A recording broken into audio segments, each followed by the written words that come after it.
Hoje eu estou aqui para falar de Sebastião Salgado, um dos grandes mestres do fotojornalismo. Olá, hoje eu estou aqui de novo no meu canal, aproveitando o ensejo da entrevista do Sebastião Salgado no Roda Viva para fazer um pequeno apanhado sobre o trabalho dele. O Sebastião Salgado é um fotógrafo brasileiro que nasceu em Aimorés, em Minas Gerais, e no começo da juventude dele ele se mudou para a Europa, fugindo do governo militar aqui no Brasil. E aí, depois de várias histórias dentro da vida dele, que eu não vou detalhar tanto aqui, ele se tornou hoje um dos grandes fotógrafos do mundo, né? O nome dele é reconhecido no mundo inteiro, seja daqui do Brasil até o Japão. Quem conhece fotografia, conhece Sebastião Salgado e conhece o trabalho dele.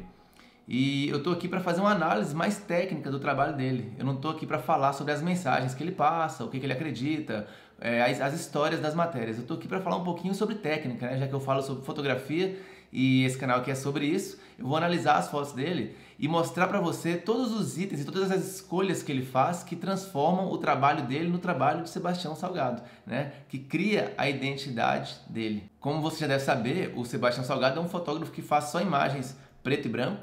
E ele fotografou com filme até o comecinho de 2004, 2005, 2006, 2007, eu não sei exatamente a data, mas foi mais ou menos nessa época, quando começou a transição para o digital, e depois do 11 de setembro ficou difícil a gente carregar filme nos aeroportos, né? Porque eles não estavam deixando mais passar o filme fora do raio-x, e o filme estraga com o raio-x, então por isso ele trocou para o digital. Mas a maioria do trabalho dele mais conhecido é feito com fotografia analógica. E no meio do Gênesis, o último trabalho dele lançado, ele trocou para o digital. Então você tem um livro com as imagens híbridas, né? Metade foi feito no analógico e metade no digital. As fotografias de Sebastião Salgado têm algumas características que eu identifico e que eu considero bem assim típicas do trabalho dele.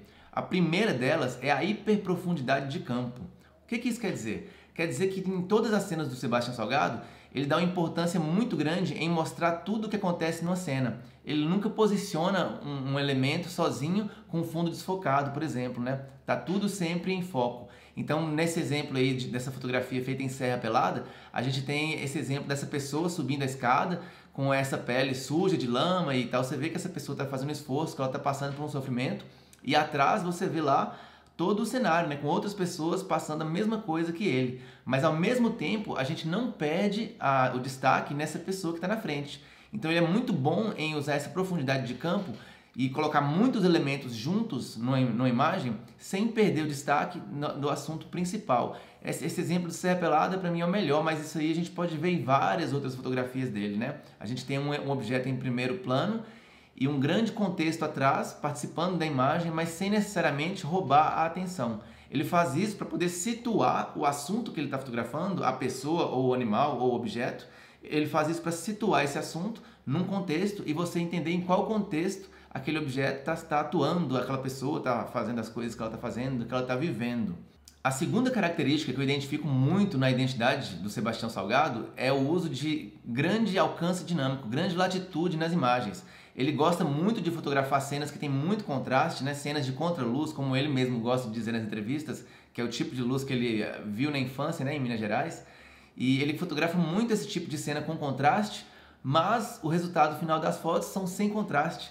É meio contraditório isso, né? Mas é bem interessante, porque o jeito que ele fotometra e o processo final que ele faz, tanto nas fotografias analógicas quanto nas fotografias digitais, geram imagens com contraste baixo. A gente vê que a gente tem objetos numa cena ou pessoas numa cena que estão numa área de sombra e a gente tem uma área clara atrás, por exemplo, mas ao mesmo tempo a gente tem informação em todas essas áreas. Não tem nada que fica preto, nem nada que fica absolutamente branco, não é? Com raríssimas exceções, onde a gente tem silhuetas mesmo nas fotos, é mais comum a gente ver cenas do Sebastião Salgado todas com informação na área inteira. Por exemplo, nessa fotografia feita na África, a gente vê que as pessoas estão contra a luz, né? Os animais também estão contra a luz, mas a gente tem a informação inteira do que tem no corpo deles e a gente tem a informação inteira do que está atrás também. A gente pode ver a textura do tecido, a gente pode ver o desenho da roupa, da camiseta do rapaz que está ali segurando uma vara, né, de bambu. Tem um menino ali atrás, então apesar de estar numa foto contra a luz, a gente tem informação inteira nas sombras e temos também informação inteira na parte clara lá atrás, onde a gente pode ver as nuvens. E isso é bem típico do trabalho do Sebastião Salgado. Ele usa muito esse recurso e isso cria uma sensação de realidade, né? Parece mais com o jeito que a gente enxerga o mundo mesmo, porque no caso da nossa visão como ser humano, a gente não vê as coisas preto e branco e essas coisas silhuetadas desse jeito. A gente sempre vê tudo com muita informação. Nossa visão tem muito alcance dinâmico. Olha só essa outra fotografia mesmo. Você tem as pessoas aqui em pé e você vê a informação inteira delas e vê também a informação do que está lá atrás, né? A gente já juntou aquela hiperprofundidade de campo com a questão do alcance dinâmico aqui e a gente tem uma fotografia de muita latitude, né? Apesar da diferença de luz que ilumina os objetos, a gente tem ainda assim uma luz um contraste muito baixo, né, na imagem. Eu vou passando aqui algumas fotos para você ir percebendo isso. Eu peço que você vá juntando essas informações aí, né? Hiperprofundidade de campo e alto alcance dinâmico. E a terceira coisa que o Sebastião Salgado usa nas imagens dele é uma espécie de contraste seletivo, até parecido com aquela ferramenta de claridade que a gente tem dentro do Lightroom. Você que já é fotógrafo, que já trata suas imagens, já tem provavelmente já conhece essa ferramenta dentro do Lightroom. Então ele parece que usa algum processo para poder fazer esse contraste seletivo nas imagens que ele produz. A gente pode ver isso bem nítido mesmo nessa imagem, por exemplo, dos pinguins, onde parece que há uma forçação de barra mesmo, né? Na parte mais escura, onde tem os pinguins, justamente para dar mais destaque nos pinguins e para eles poderem aparecer na imagem, e também nas sombras lá da montanha para dar uma profundidade maior na imagem. Parece que ele força um pouco esse contraste seletivo em algumas áreas, sem, no entanto, perder informação, né? É bom sempre deixar isso claro, mas ele força um contraste seletivo. Nessa imagem aqui também é bem assim presente essa questão desse contraste seletivo que ele usa nas imagens. Às vezes você vê que ele até fotografa pessoas que estão na sombra e aí ele meio que clareia essa sombra de alguma forma, né? Eu não posso entrar aqui exatamente na técnica que ele usa, porque tem várias maneiras de fazer isso, sendo digital ou analógico, mas ele parece que ele gosta de puxar a informação na sombra e diminuir a informação que tem nas altas luzes, e aí a gente tem uma imagem que teria uma luz de contraste sem contraste. Então ele cria uma coisa quase hiperrealista, mas ao mesmo tempo essa sensação que a gente tem não é 100% real, porque as imagens são sempre preto e branco, né? A gente não tem informação de cor nas imagens, são composições feitas baseadas somente nos tons preto e branco, ou seja, nos tons claros e tons escuros das cenas. Outra coisa que o Sebastião Salgado usa muito é o que eu chamo de linguagem hiperrealista, porque eu não sei se você já conhece a minha opinião, mas a minha opinião é que fotografia não tem nada assim de verdade 100%. A fotografia sempre trabalha com recortes da realidade, mas no Sebastião Salgado, assim como com outros fotojornalistas, parece que ele quer criar uma sensação de hiperrealismo, como se ele estivesse dentro da cena, né? Ele costuma chegar muito perto dos objetos que ele vai fotografar, das pessoas que ele vai fotografar. Quando eu falo objeto, é bom lembrar que não é objeto no sentido de objeto fotográfico. Então ele gosta muito de chegar próximo dos assuntos que ele vai fotografar e colocar eles quase dentro da câmera, para a gente ter uma sensação de que o fotógrafo estava lá dentro do olho do furacão, que ele estava participando. E aí a gente junta isso com aquela hiperprofundidade de campo, onde a gente vê tudo em foco e tudo a gente consegue enxergar na imagem, e aí parece que ele cria uma linguagem, uma sensação, uma coisa assim de hiperrealismo, que aquela coisa é real, que é fotojornalismo, que é documental. Então, independente daquela cena realmente representar isso ou não representar, e eu não vou entrar nesse mérito aqui, não estou falando que ele fotografa cenas fantasiosas, mas eu estou falando mais da linguagem mesmo. Quando ele faz isso, ele cria essa sensação de hiperrealidade e a gente se coloca dentro da imagem e parece que a gente está lá vendo aquela cena acontecer dentro daquele contexto que a gente vê ao fundo.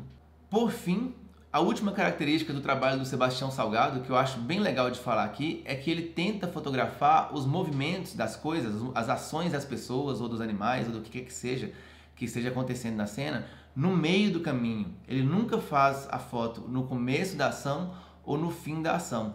Tem sempre uma coisa de congelar o movimento no meio da ação. Então você tem uma sensação que aquele movimento está acontecendo, né? Dá um dinamismo na foto. Parece que ele pegou a cena no momento certo. O famoso instante decisivo, né?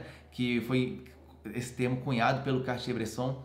Então o Sebastião Salgado ele tem muito cuidado na hora de fotografar o movimento no momento certo, para parecer que o movimento está acontecendo ainda, né? Ele não terminou e nem acabou de começar, ele está no meio. Essa imagem icônica dele aqui é um desses exemplos, né? Reparem que nenhuma das pessoas na imagem está olhando para a câmera, todas as pessoas estão participando ali da ação E aí ele fotografa esse movimento, não está com pessoas paradas, tem uma coisa acontecendo, a pessoa está com uma foice na mão, as pessoas estão andando, a cancela está aberta. E aí tem também essa questão da linha, né, que as pessoas fazem, que dá uma sensação de leitura, e você literalmente imagina aquele movimento acontecendo ali dentro daquele contexto.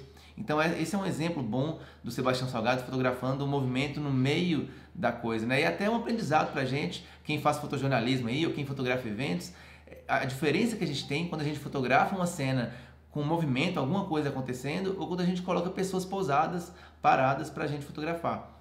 Lembrando que, para encerrar, o que eu estou falando aqui não é uma presença 100% no trabalho do Sebastião Salgado. É claro que tem exceções. Ele tem fotos posadas, por exemplo, com índios, com indígenas, agora que ele fez lá na floresta amazônica. Mas o que eu estou falando é de maneira geral o trabalho dele, o que identifica mais o trabalho do Sebastião Salgado. São cenas com alto alcance dinâmico, né? Pouco contraste, mas ao mesmo tempo dentro de luzes muitas vezes contrastadas, hiperprofundidade de campo. Essa linguagem de hiperrealismo que a gente vê também sendo usada na Magnum, por exemplo, né, na agência Magnum, e essa questão de fotografar o movimento na hora certa, no instante decisivo daquele momento, onde ele não está nem começando e nem terminando. Então eu espero que você tenha gostado, eu espero que tenha sido um bom complemento para o que você já sabe do Sebastião Salgado. E eu peço que, se você gostou desse vídeo, você compartilhe ele, curta e deixe um comentário. Eu gostaria de ouvir o que você acha do trabalho do Sebastião Salgado, o que você acha que faltou eu dizer aqui, alguma outra coisa que você também acha que tem no trabalho dele. E aí a gente vai conversando, beleza? Se você quiser receber esses vídeos aqui no seu e-mail, você pode clicar no link que eu deixei aqui na descrição, aqui embaixo. E aí lá você pode cadastrar seu e-mail, e aí sempre que eu tiver um conteúdo novo, legal assim, eu mando para você por e-mail. Ou você pode também me seguir no Instagram pelo link aqui embaixo também. Muito obrigado e até a próxima!